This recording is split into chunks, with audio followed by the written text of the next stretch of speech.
sa xol day jeex. lay fi laa doon expliquer. waaw ñëw. Eh bien, si aujourd'hui dans notre société le phénomène dont je viens de parler n'est pas accepté, il est toléré. Et le plus grand danger que peuvent encourir les membres de ces communautés, c'est la propagande qu'on veut nous imposer. Parce que depuis l'aube des temps jusqu'à présent, les sociétés ont vécu avec ces phénomènes. Il n'y a jamais eu de persécution, ni ici au Sénégal, ni nulle part en Afrique. Jamais eu de persécution contre ces communautés. Chaque peuple a connu ces phénomènes au point de les trouver des concordances sémantiques. Ici au Sénégal, on dit góor jigéen. Ce n'est pas tombé du ciel, c'est parce que ça existe. Mais nous l'avons géré et nous continuerons de le gérer à notre façon. Et lii laa doon expliquer. voilà c'est parce que. voilà ils ont da ngeen génne contexte bi mot bi ci contexte bi mu ko dugal. dafa ne góor jigéen ça a toujours été toléré au Sénégal. c'est pas parce que ñoom seen arrivé ñoom ñoo ko toléré. loolu laa la expliqué. voilà moom parce que da nga ne mu ne. non c'est-à-dire mën nañ ko toléré. non Sonko n'a pas dit que ne góor jigéen mën nañ ko toléré. kon c'est-à-dire yow yaa comprendre sama laaj. c'est-à-dire man dama la wax ni la ñaari termes yooyu mu employé. toléré ak nous allons le gérer loolu dafa nekk li nga xamante ni sax tey moom moo créé polémique bi. oui moom moo nekk polémique bi après yow nga ni déglu nga ko mais déggoo fenn fu mu employé ñaari termes yooyu man la si il l'a dit. parce que yow bi ñu naan bu ñu ne Sonko dafa ne dafa mën nañ tolérer góor jigéen il n'a pas dit cela bu ñu génne moo yi ci contexte bi mu ko waxee. dafa ne góor jigéen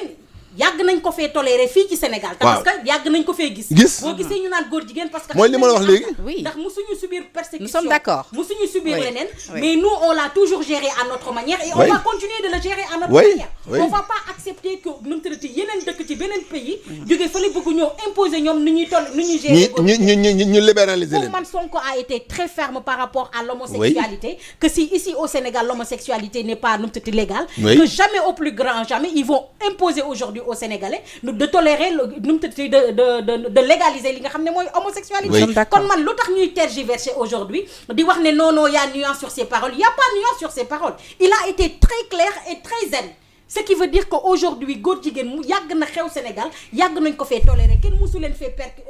persécuter mais on l'a toujours géré à notre manière et on va continuer de le gérer comme ça on ne va pas accepter que d'autres personnes d'ailleurs ñoo fii bëgg ñoo imposer ñoom nan la ñuy gérer seen homosexualité seen dëkk et man je trouve que y a pas de réponse plus claire y a pas de réponse plus exacte y a pas de réponse plus zen buy wane ne l'homosexualité au Sénégal n'est pas légalisée et jamais il ne sera légalisé au Sénégal man gisuma réponse Sonko moo ci clairul ak lan moo ci gênul léegi nag nit ñi nag buñ génnee le mot tolérance boobu nga dégg nga xam ne man ça a échappé à ma vigilance mot tolérance boobu peut-être ñoom buñ ko génnee ci contexte bi ko toon ko waxee dugal ci seen beneen contexte c'est à leur habitude c'est à leur accoutumée c'est leur problème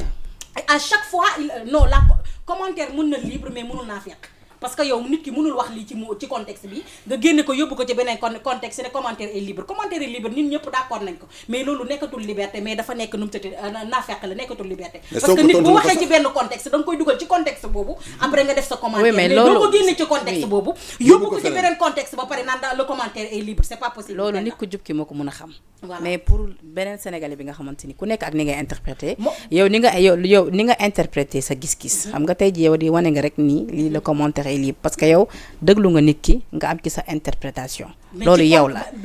waaw d'accord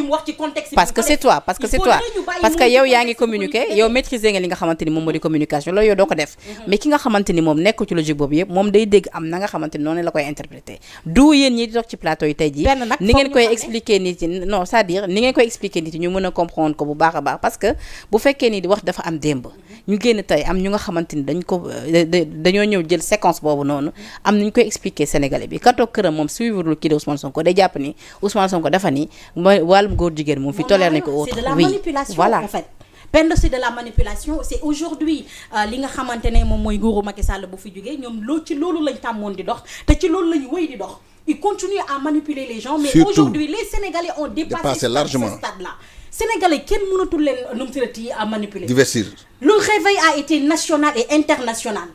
et le réveil a été africain aujourd'hui du Sénégal que ce sont les Africains aujourd'hui ñoom ñoo yeewu tey kenn mënul wax ci moo ci contexte bi ñu ko wax ñu génne ko yóbbu ko ci leneen gis nga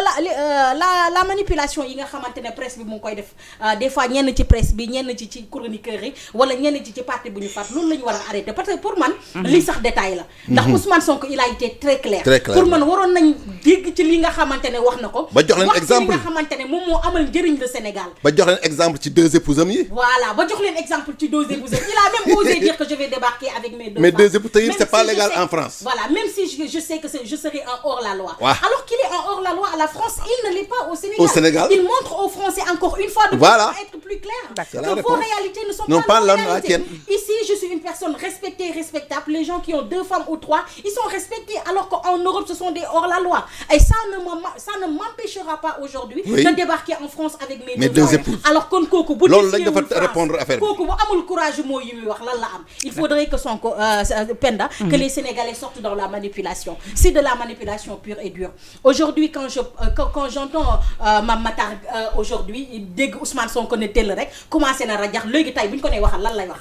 yow Mame Matar bu ñu la nee waxal lan ngay wax parce qu'il y a des choses aujourd'hui plus intéressantes et plus importantes à dire que d'attaquer des honnêtes gens qui sont en train de faire le possible aujourd'hui pour li nga xamante moom mooy gis nga la venue de Mélenchon dafay wane ne aujourd'hui le Sénégal est au top de l'Afrique il est au toit de l'Afrique le Sénégalais aujourd'hui est un exemple à suivre c'est ça qu'on doit retenir qu'aujourd'hui les Sénégalais de par la révolution qu'ils ont fait et qu'on nous parlait de terroristes alors que ce sont des gens qui voulaient faire la révolution et ce sont des gens qui sont sortis pour se battre au lieu de dire que ces gens-là ce sont des révolutionnaires on a traité ces gens-là de terroristes on a parlé d'émeutes et autres là et aujourd'hui la venue de Mélenchon nous montre que c'était la révolution et les Sénégalais hormis la révolution qu'ils ont fait derrière il n'y a pas eu de coup d'état derrière dañoo xeex ñoom seen seen indépendance ba xeex alternance ba nga xamante ne ci bureau de vote lañ mujjee fal ki nga xamante ne moom mooy son excellence Bassirou Diomaye Faye te nag sénégalais ñoo ko fal africains yi ñoo ko fal du français yi ñoom ñoo ko fal kon nag y avait autre chose à retenir ci li nga xamante ne mooy la venue de Mélenchon parce que loolu day wane beneen xar kanamu Sénégal loolu ndamu Sénégal la vitrine Sénégal la montrer que ces sénégalais là nous sommes venus vous féliciter et vous dire que vous êtes un exemple pour l'Afrique et que aujourd'hui li xew Sénégal bu xewee ci yeneen dëkk africains yi léegi nga gis aujourd'hui les Européens venir migrer en Afrique parce que lii nga xamante ne Sénégal def na ko mais on est la fierté de l'Afrique c'est une fierté on peut pas retenir des bassesses Penda waxatuma laak di génne des mots dans leur contexte pour mën a numtati am sujet boo xam ne ñoom ñeen mën a waxtaanee parce que man dama gis ne opposition bi léegi viol lañ doon wax Ousmane Sonko violeur nga fi mu toll amatuna leneen luñ ko wax moo tax ci lu mu génn wax ñu langaamu ci waa dégg nga lañ la waxoon xam buñ ñu sonal buñ ñu fat nañ ñu bàyyi ñu dund comme kii nu mu ko waxee sànq nu mu tëdd ci père mais ñu ngi xappi de ñu ngi bëggee man ñëw Mélenchon man mbégte la exemple bu rafet Sénégalais amuñu xaalis de waaye ñu ngi seen jàmm génn ci ay débat yu am solo ak lan ban njëriñ la am ngelaw li sax dafa changé nag xar kanam la jox Sénégal ñu ñuy indil ay homosexuels c'est important loo xam ne yàgg na ci biir Sénégal ñu di ko gérer te Sonko wax ko comme ni mu ko war a waxee ñu bëgg a génne moo bi ci contexte am yóbbu ko feneen mais à la fin j'ai envie de leur dire mais laissez-nous vivre à la fin mais fallait que aussi tamit loolu tamit du gros mot non mais doo ko fi waxee nag ci plateau bi fallait que manit fallait que ma tegal la wax ji nga xam ni j'ai pas inventé wax dafa metti soo waxee dara te voilà mu échappé nit ñi tam ñu ne da nga inventé moo tax ma vaar la foofu nga xam ni yow yaa concentré wul woon waaye wax dafa metti alors grand